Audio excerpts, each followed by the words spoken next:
Right now, thousands of North Korean men are being sent to die in a war they never chose, in a country they can't even locate on a map. In 2024, Kim Chul-su was told his voluntary deployment to Russia was a choice but refused, and his family would be sent to a labor camp. What you're about to hear is his first-hand account of how North Korea sells its own people as expendable soldiers, and how he risked everything to escape a war that turned volunteers into cannon fodder. If these stories matter to you, please subscribe and hit the notification bell. Your support helps us bring these untold stories to light. Together, we can be a voice for those who cannot speak.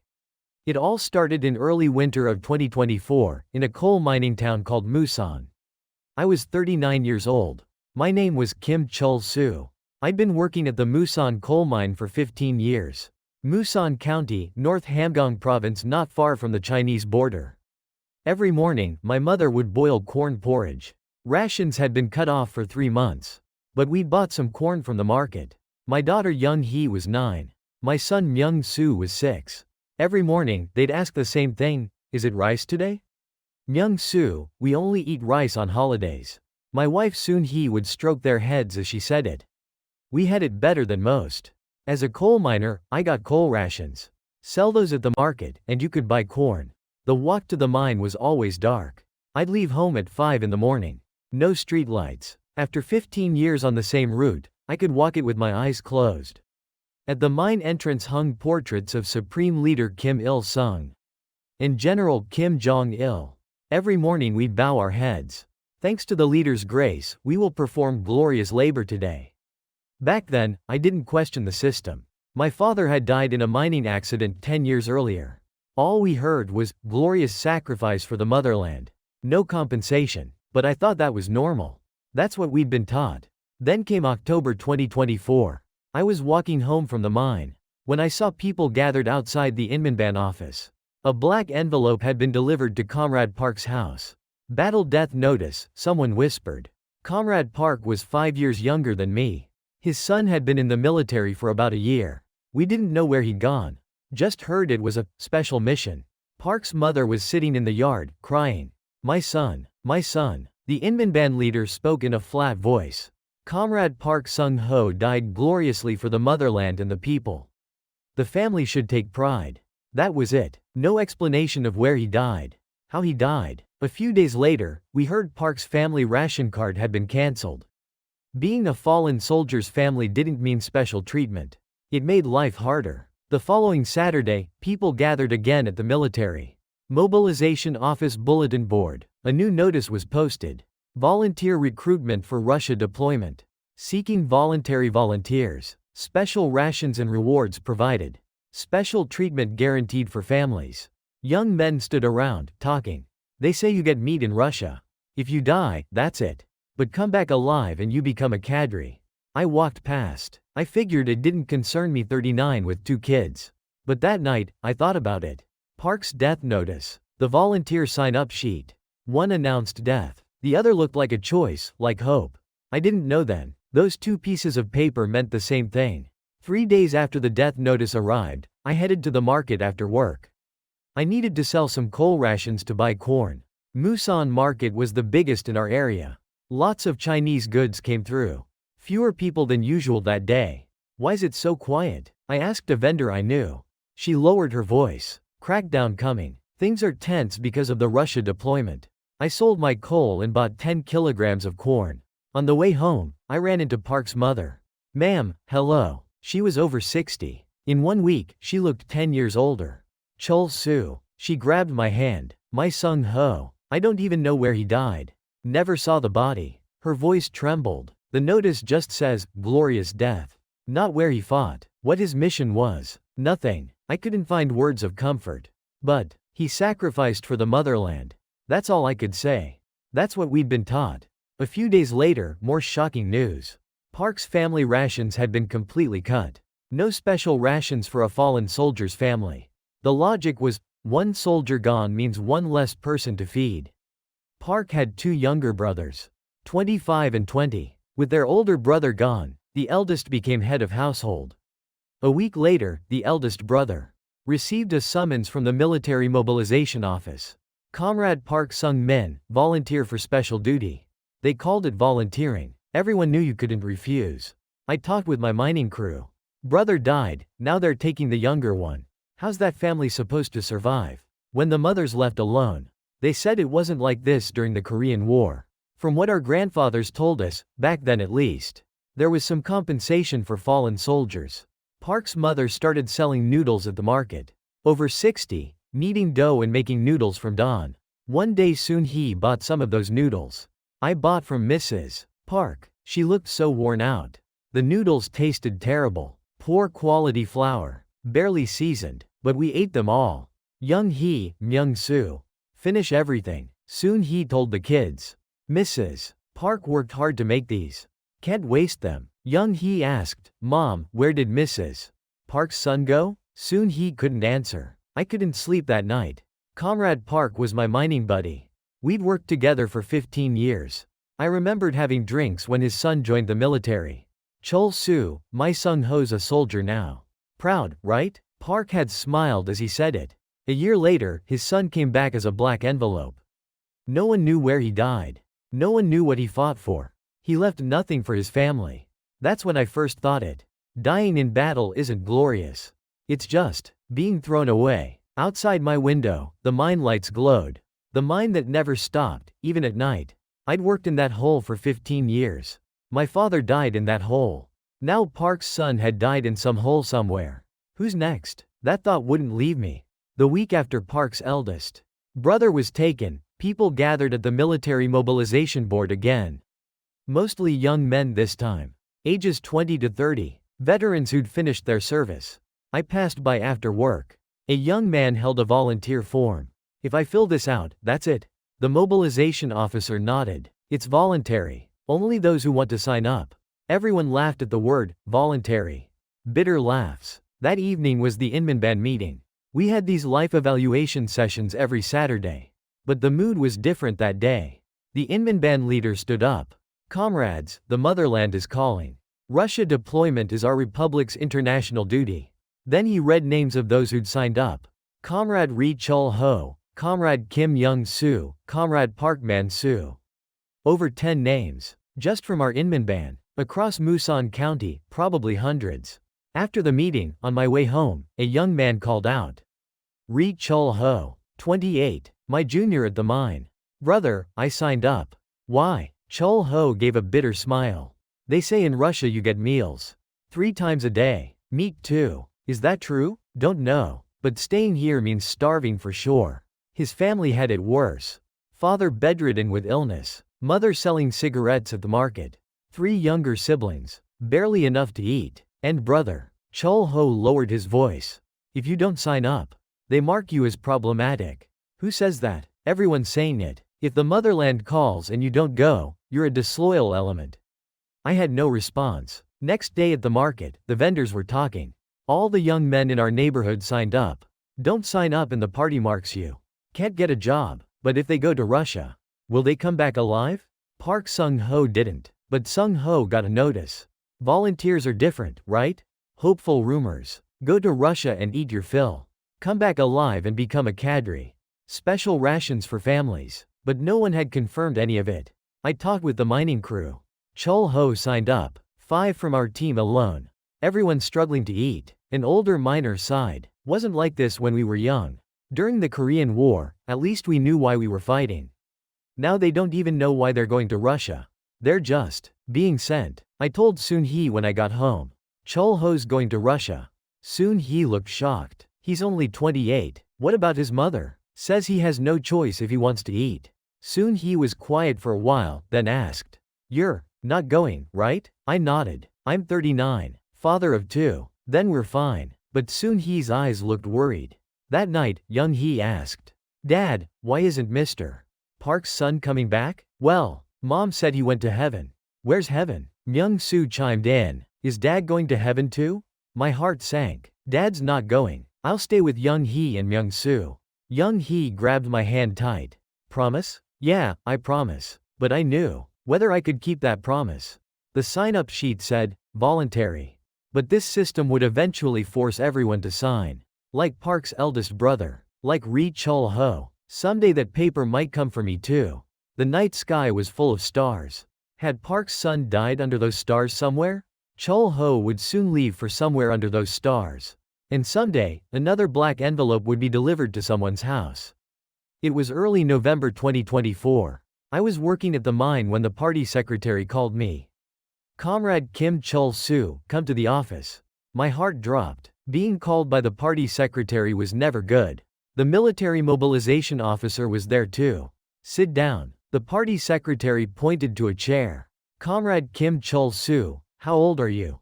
39. When did you serve? From 2002 to 2010. The secretary flipped through papers. Reserve status. Health? Fine. The mobilization officer cut in. Comrade Kim Chul-su, the motherland is calling. Are you willing to volunteer for Russia deployment? They said voluntary, but I didn't feel like I could refuse. I have 2 children, daughters 9, son 6. Will you refuse the motherland's call because you have family? The party secretary's voice was cold. Comrade Ri Chul-ho is 28 and he volunteered. Is Comrade Kim Chul-su special? My mouth went dry. My mother is 65. If I'm not there, the Inman will look after her. I knew what that meant. Looking after meant surveillance. We'll give you a week to think. Submit your form by next Saturday. 1 week. That was my choice. I told Soon-hee when I got home. The party told me to sign up. Soon-hee's face went white.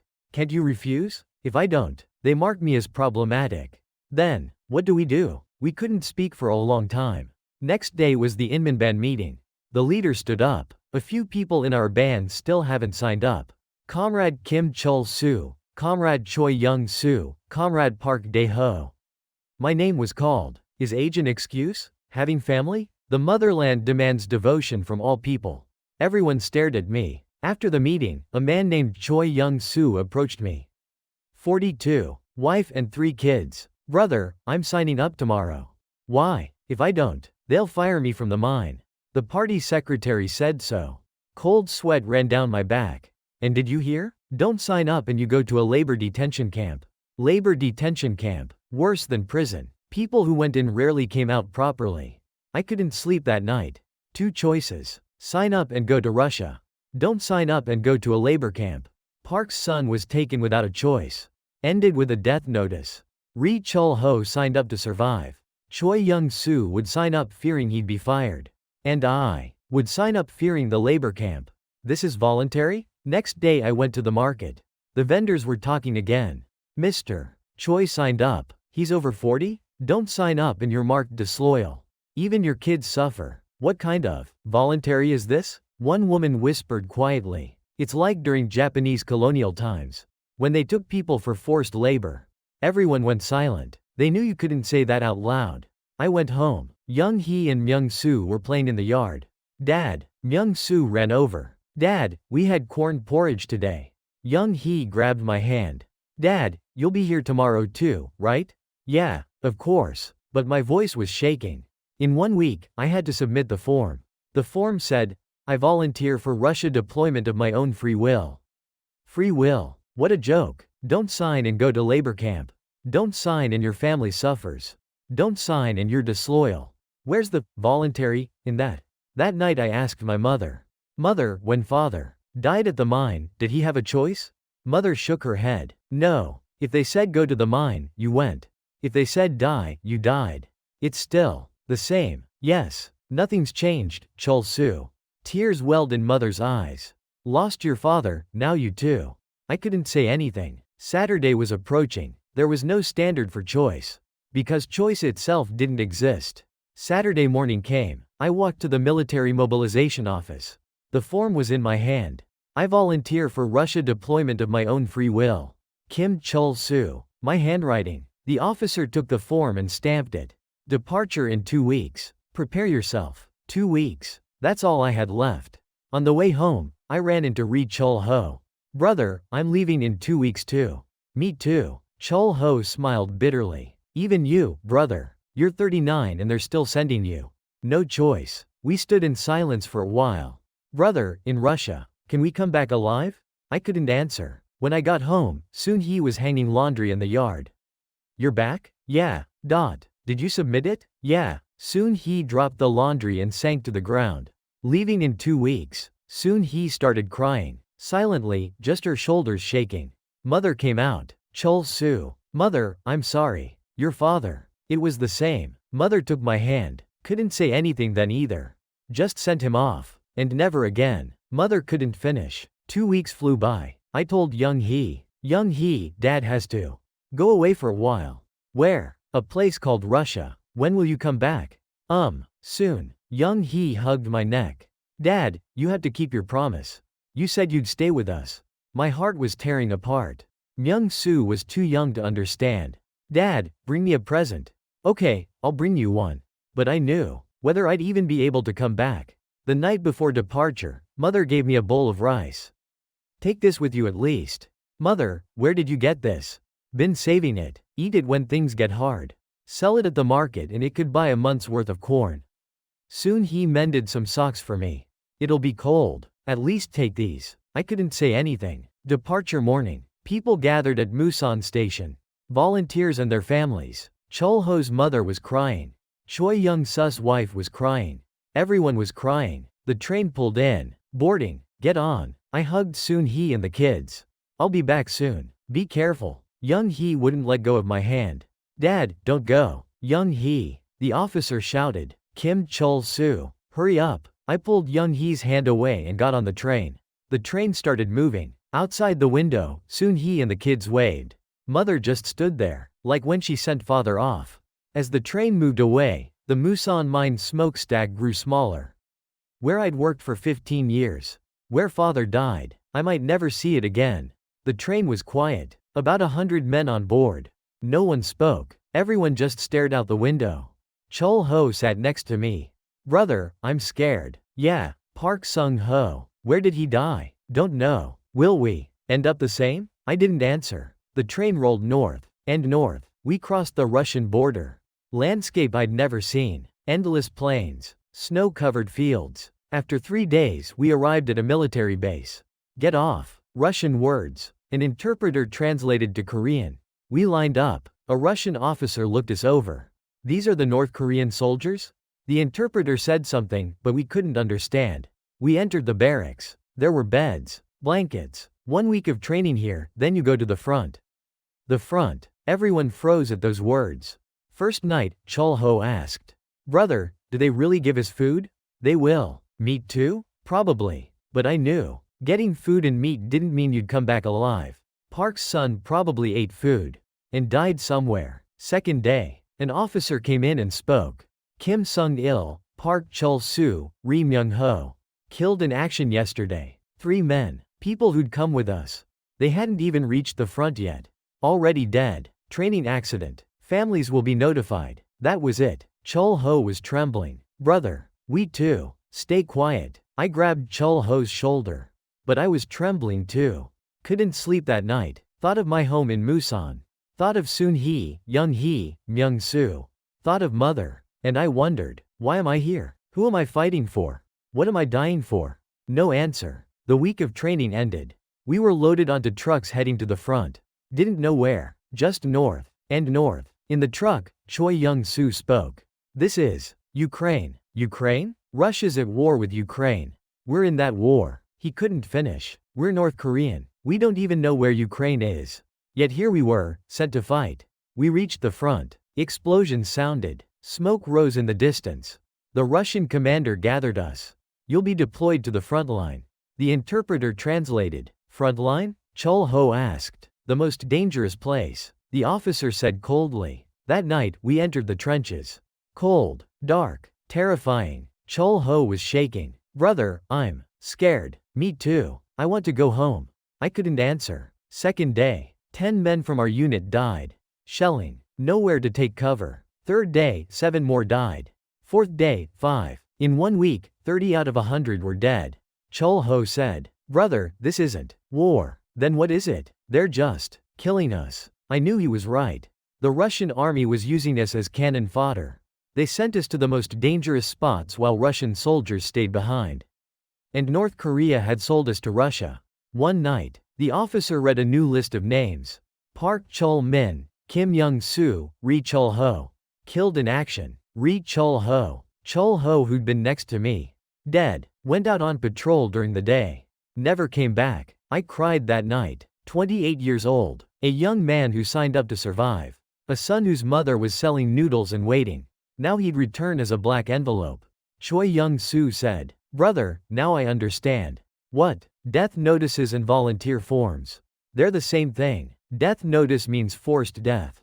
Volunteer form means death by deception. Same result. He was right. Park's son got a notice and died. Ri Chul-ho signed up and died. Different methods. Both dead. One day, a Russian officer came. "North Korean soldiers fighting well?"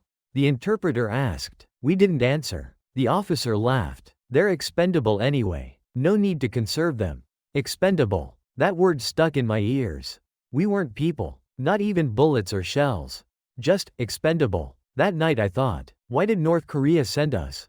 For money from Russia? To eliminate discontented young men? Or both? It became clearer. This system wasn't designed to keep us alive. It was designed to eliminate us. Consume us. Erase us. Death notices mean elimination. Forced. Volunteers mean consumption. Deceived. Both end in death. And families are left behind. Like Park's mother. Like Chul-ho's mother. Like my wife and children. One night, Choi-young-soo asked, "Brother, what do we do?" "Don't know. Are we just going to die here?" I couldn't answer. But one thing was certain. Stay here and die. A week from now, a month from now. Eventually, die. And a black envelope would be delivered to Musan. Comrade Kim Chul-su died gloriously for the motherland and the people. Soon Hee's ration card would be cut. Young Hee and Myung-soo would grow up without a father. Mother would lose another son. No, I can't let that happen. That night I decided. I signed up willing to die. Now I needed to choose to live. Stars filled the night sky. Same stars I saw from Musan. Under those stars, soon Hee and my children were waiting. I had to get back there. Alive. A month passed. 50 out of 100 were dead. Half. Choi-young-soo died too. Hit by shelling 2 days ago. "Brother, I don't think I'll make it." The night before he died, he told me. "Tell my wife. I'm sorry. Tell her yourself." "No. Brother, you. Survive." Next day, Choi-young-soo died. 42. Father of 3. Now only 15 of us left in the trench. One night, the Russian commander gave a new order. "Dawn tomorrow. Enemy reconnaissance." Reconnaissance was a lie. We were being sent as bait. The officer read names. Kim Chul-su, Park Min-soo, Ri Sung-ho.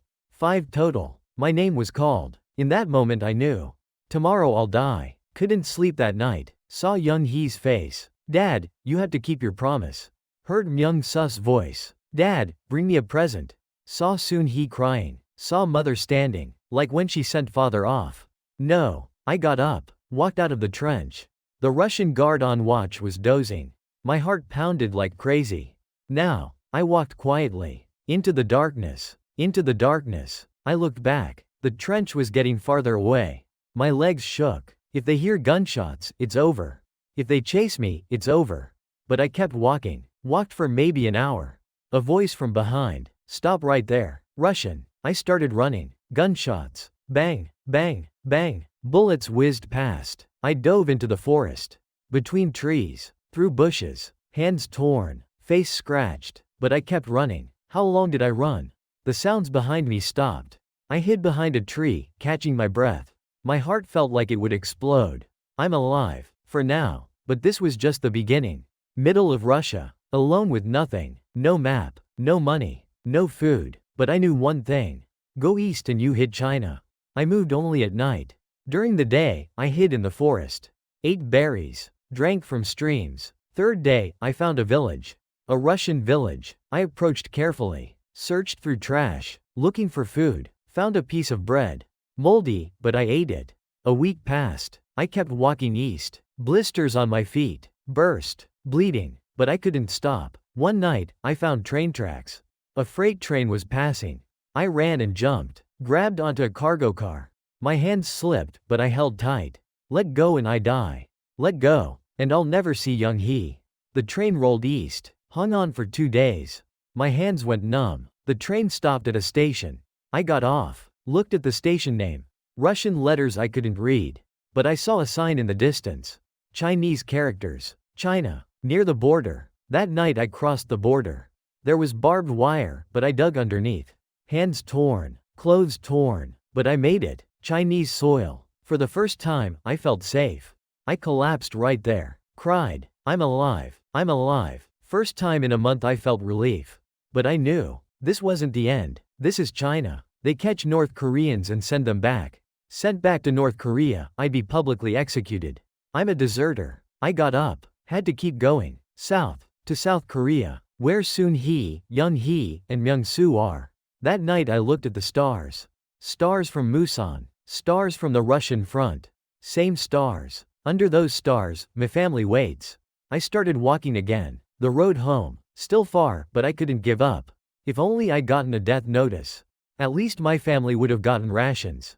I signed up voluntarily. Now I'm a deserter. What happened to my family? Soon-hee, Young-hee, Myung-soo, mother. The thought tore my heart. But I had to live. Had to get back alive. Dead people can't do anything. Life in China was another kind of hell. I hid during the day. Moved only at night. Get caught by Chinese police and you're sent back. That would be the end. About a week passed. In a village, I met an ethnic Korean woman. You're from the north. I tried to run. Wait, I'm the same blood. I won't report you. She gave me food. Rice. How long since I'd had rice? I cried as I ate. Eat slowly. You're safe here, the woman said. Few people from the north in our village. All trying to get to South Korea. Can I get to South Korea? You can. It's hard, but I'll connect you with a pastor I know. That's how I found my way to South Korea. An ethnic Korean church pastor helped me. Brother, it'll be a rough road. China to Laos to Thailand to the South Korean embassy. How long? Fast, 2 months. Slow, who knows? But I had no choice. It took 2 months. South through China, Laos, Thailand, paying brokers, hiding in truck cargo holds, walking, nearly got caught several times. At the Chinese border, by Laotian police, at Thai immigration, but pastors helped me. God is with you. I didn't believe, but they truly did. And finally, I stood in front of the South Korean embassy in Bangkok. February 2025, 3 months since escaping the Russian front. 5 months since leaving Musan. I'm from North Korea. An embassy staff member led me inside. A defector. You'll need to go through identity verification. I was questioned for a month. Are you really North Korean? Is the Russia deployment real? What about your family? I answered every question. Early March, I got on a plane. Flight to South Korea. Clouds outside the window. Beyond those clouds is South Korea. Soon-hee, Young-hee, and Myung-soo are still in Musan. As a deserter's family, they're being watched. My heart ached, but I had to live, even if just to bring them someday. I landed at Incheon Airport. First time on South Korean soil. My legs gave out. I made it. I really made it. Questioned by the National Intelligence Service, then went to Hanawon. 3 months of training at Hanawon. South Korean Society Adaptation Training. This is a free democratic country. You can buy things at the mart. You can find any information on the internet. At first, I couldn't believe it. Convenience stores open 24 hours?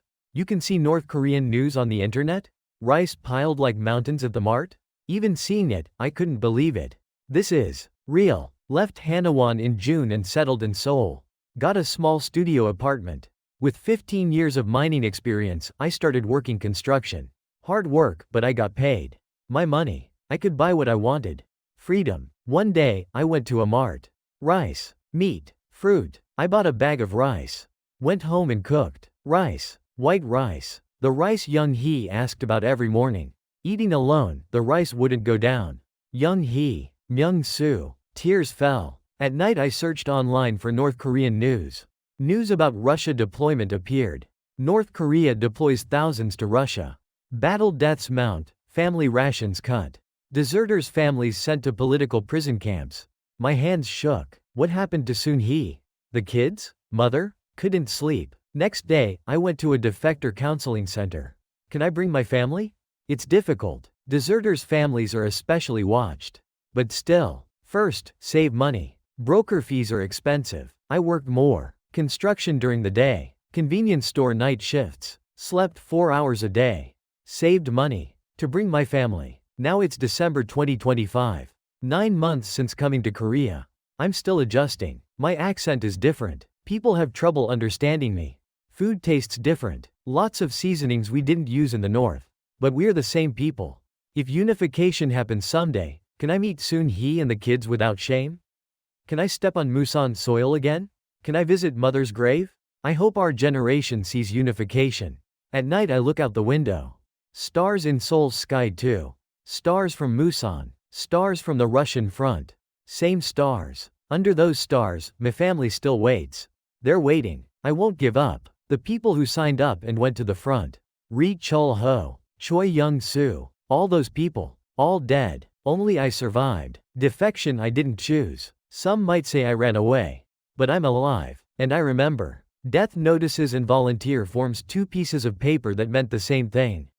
That a country uses people like expendable goods. That even death is managed by the system. I want to tell you. Freedom isn't free, but freedom is worth everything. I still go to work today. It's hard, but it's my choice. Not because someone ordered me. Because I want to. That's freedom. Someday Soon Hee, Young Hee, and Myung Soo will enjoy this freedom too. Until that day, I'll wait.